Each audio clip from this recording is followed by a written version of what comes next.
10th. Where is the time going? Haha. I'm here with Danny Burstein and Rebecca Luker, Broadway's greatest. Happy anniversary. Thank you very much. Thanks. Yesterday. Yes, yesterday, 20 years. Yeah.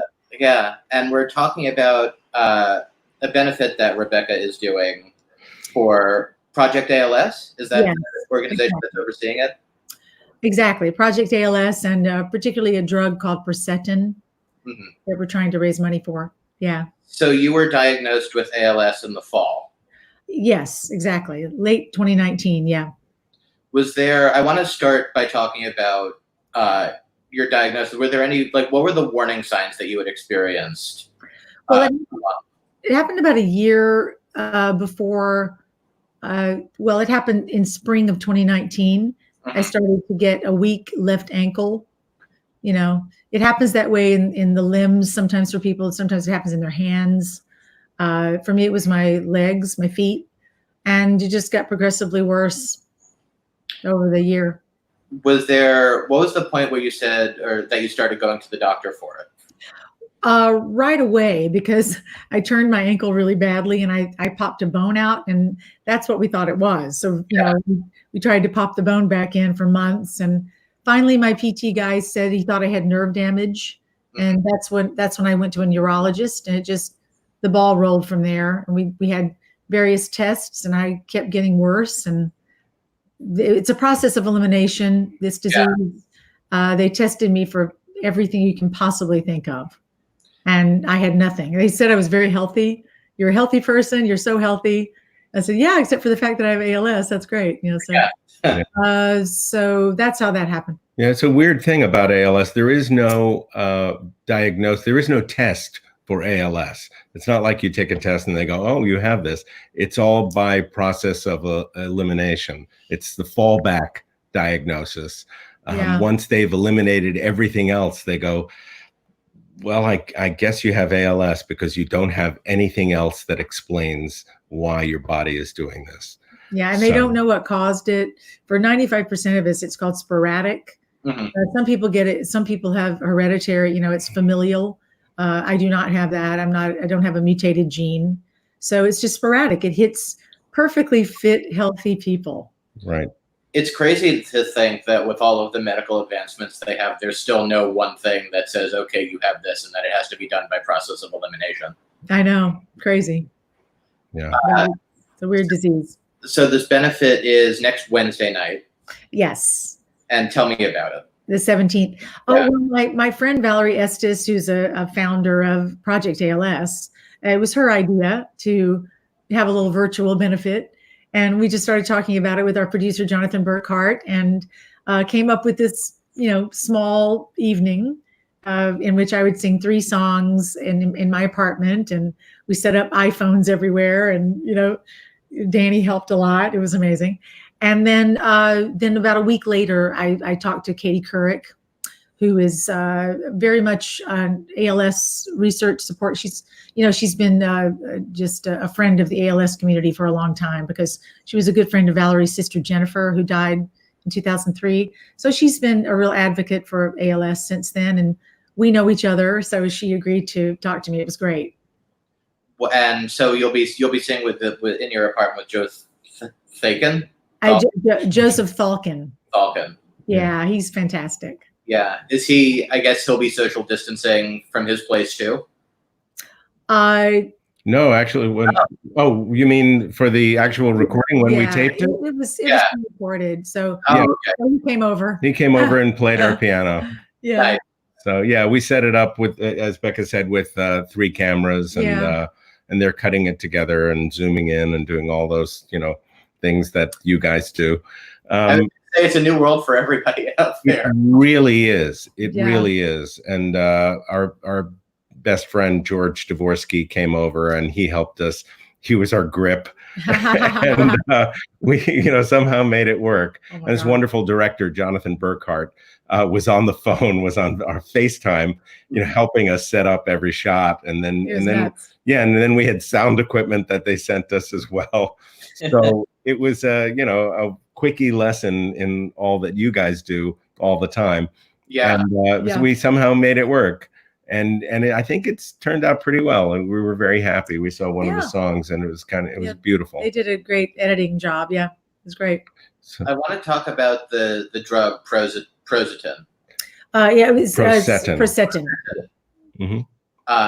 How did you find out about this? Was this something your doctor told you about, or did you look at this through research? I know my friend Valerie Estes, the same girl who founded Project ALS. She met us, I forget when, back in December, January, something like that. Shortly after you were diagnosed. Yeah, she came over and had a wonderful afternoon with us, and she just told us about all the wonderful new things that are coming down the pike in 2020. Mm-hmm. And Prozatin was one of them she's most excited about. It's an in-house product at Columbia Presbyterian. They developed it in their labs. We're not going through a drug company. It's kind of a new way of doing things. It speeds up the process. Mm-hmm. And it's in very early stages. It hasn't been tried on humans yet, but they're very hopeful about it. The labs on it are very good. It gets into your brain. It's one of those, it's a brain penetrant drug, which is unusual. And it's actually the first drug to be able to do that, right? I think so, especially for ALS, maybe just for ALS, or maybe that targets motor neurons. Yeah, lower motor neurons. Yeah, it targets all motor neurons in your brain. Oh, got it. And but the way it was explained to me was that there's this sheath around your brain stem that they haven't been able to get medications passed. Mm-hmm. And this is the first drug that actually can be absorbed into the brainstem. So that's a huge step. Yeah, it's huge. And they use the cells from actual ALS patients to do this. So I'm hoping to be in on the first trial of it maybe in August. Everything was pushed back because of the COVID-19. So, it's supposed to be June, and we're disappointed about that, but we're just moving forward as best we can. What are this is an obvious sort of question, but what are the challenges of living with ALS and caring for a spouse with ALS in a New York City apartment? Oh, where do we begin? Wow. That's quite a question. I know. Well, it's tough. It's very difficult. It's also, as Becca's illness has progressed, it's become more and more difficult because she started out with a bit of a hitch in her get along and couldn't quite walk normally, and then that moved to a cane, and then that moved to a walker, and then that moved to a rollator kind of thing, and then her first wheelchair that we sort of pushed her around in, and then an electronic wheelchair that she had, and now this souped up wheelchair that she has, which actually goes up 18 inches and raises your legs as well. She can actually recline fully. So it's a Rolls Royce of wheelchairs. Yeah. It's really lovely, and it's been a great help. But at the same time, it's also it's been heartbreaking too.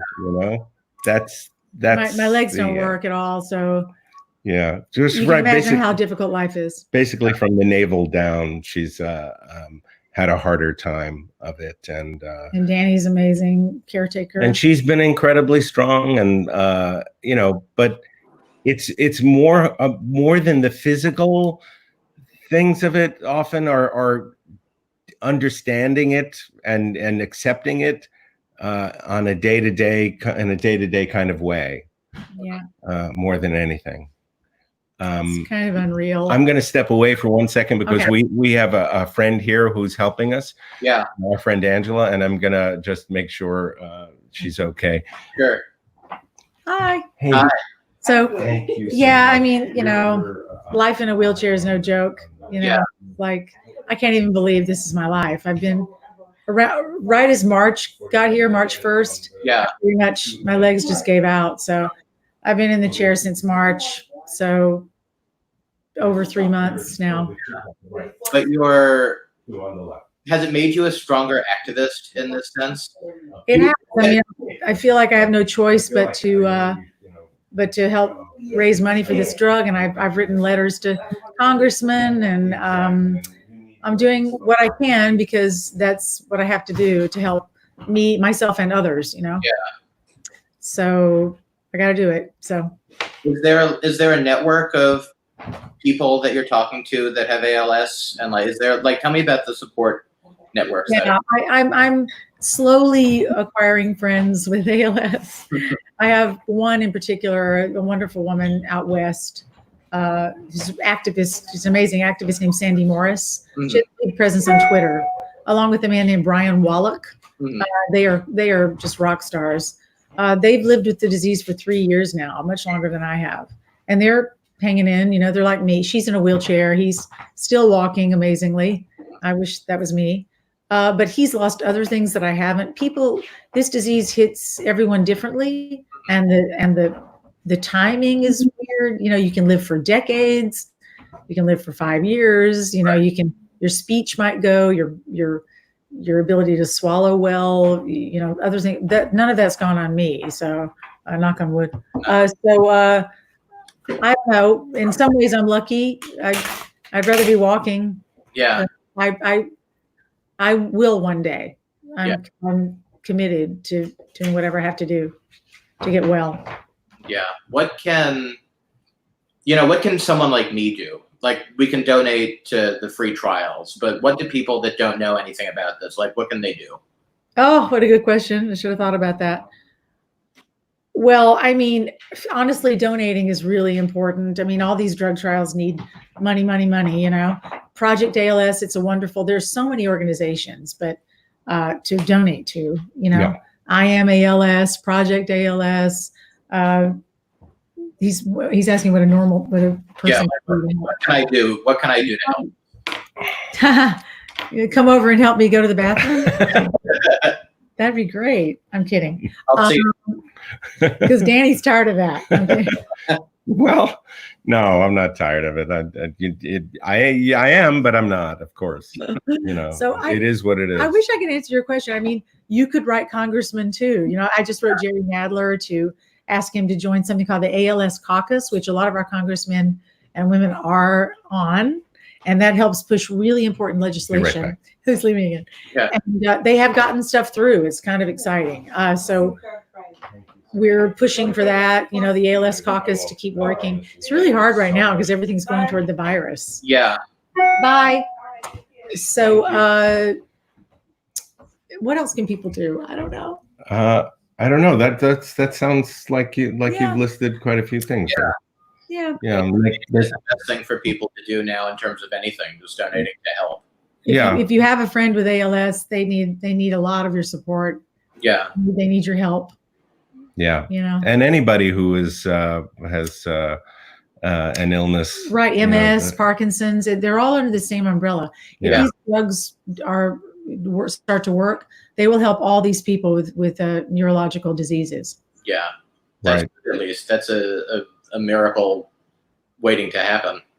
Absolutely. Alzheimer's, you know, all of it. Yeah. Maybe it's like about time, right, that we fixed all this stuff. So, and all those years of people doing nothing about stem cell research, you know, has definitely, probably, in fact, I'm sure it's definitely set us back a long time. And we, you know, make sure that people understand that you know, it is a treasure trove of cures just waiting to happen, all that research. And as soon as all those pathways open, that'd be you know, wonderful help to anybody who's been stricken with one of these illnesses. Yeah. We just have to throw money at it so that these labs can do the work they need to do and figure it out, you know. And make sure politicians understand that how important it is. Yeah. Yeah. Absolutely.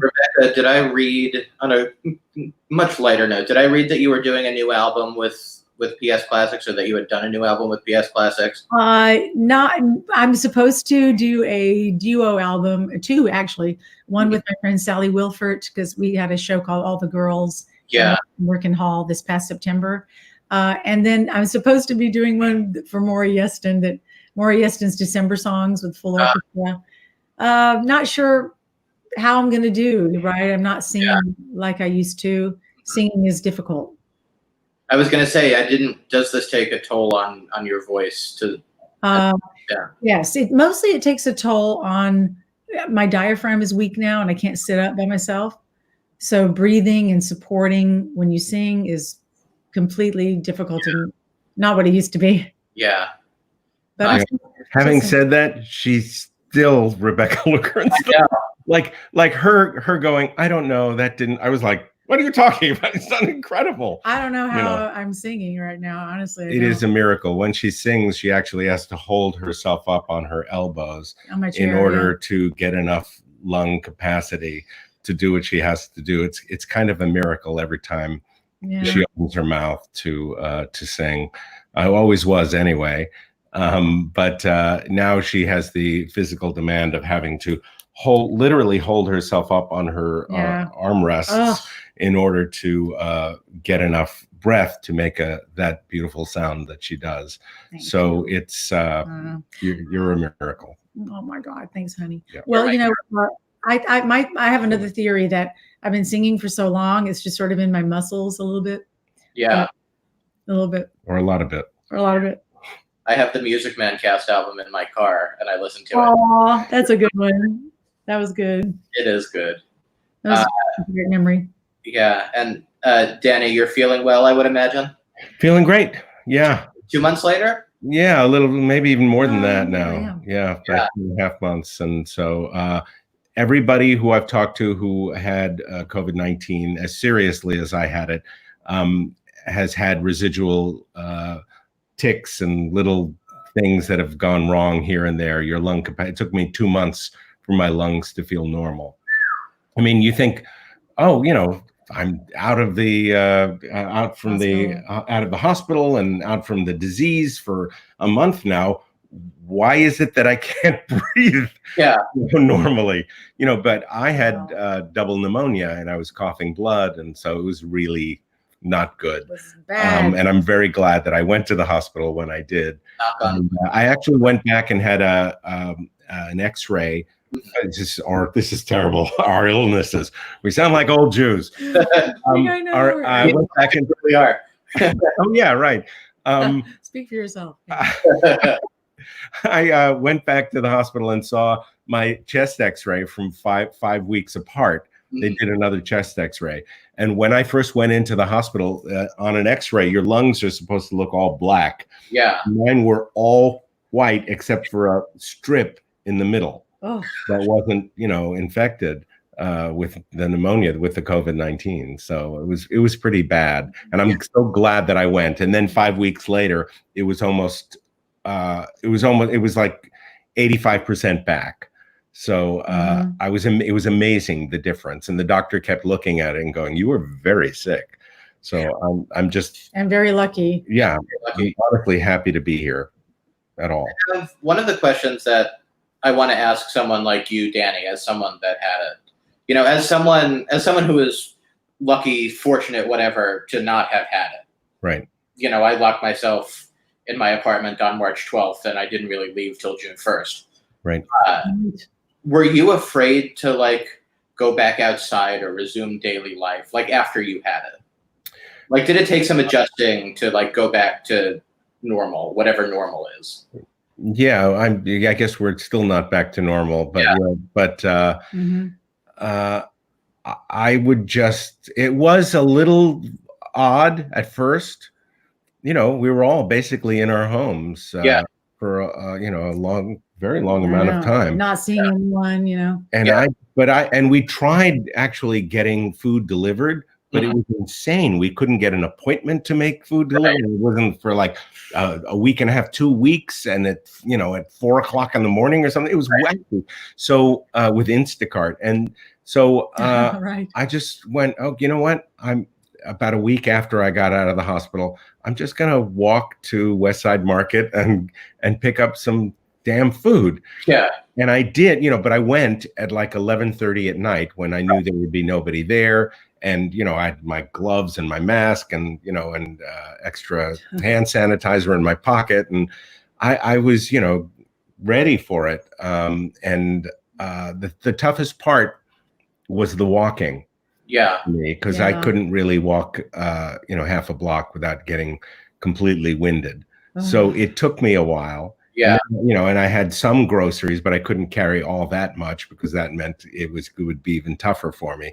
But honestly, by the time I got home, I was like, I was done. It was like I'd run 20 miles. And you're like retraining your lungs, I guess, to be able to carry in Moulin Rouge.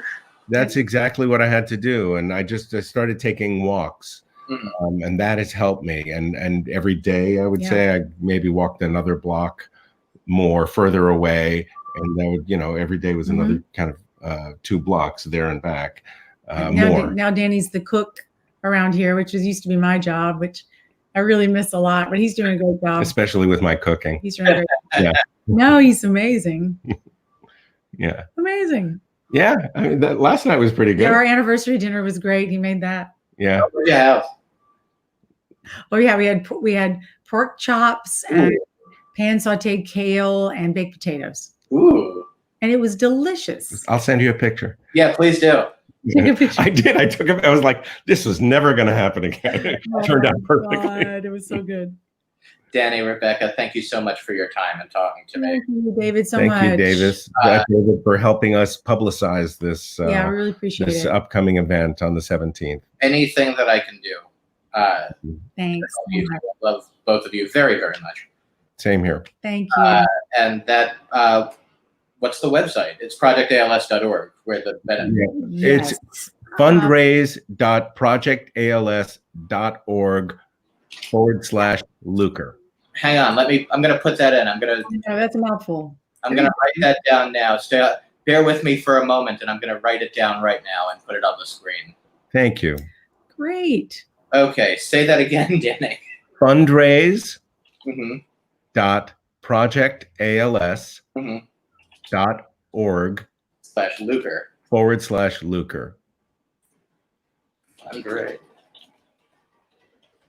We're putting it on the screen. Thank you. Putting it on the screen right there. Yay. That's it. Watching this, go to that website. That's it. There's a suggested donation of $25. You can donate more if you want. And then they'll give you a link after that to register in order to watch the concert on the 17th. Great. That's it. Everybody do that. Donate. Thank you. Thank you. You may just save some lives. Yeah. I hope we all can. Thank you. Thank you both so much for talking. Have a good weekend. Love you, David. Take care. Bye. Bye-bye.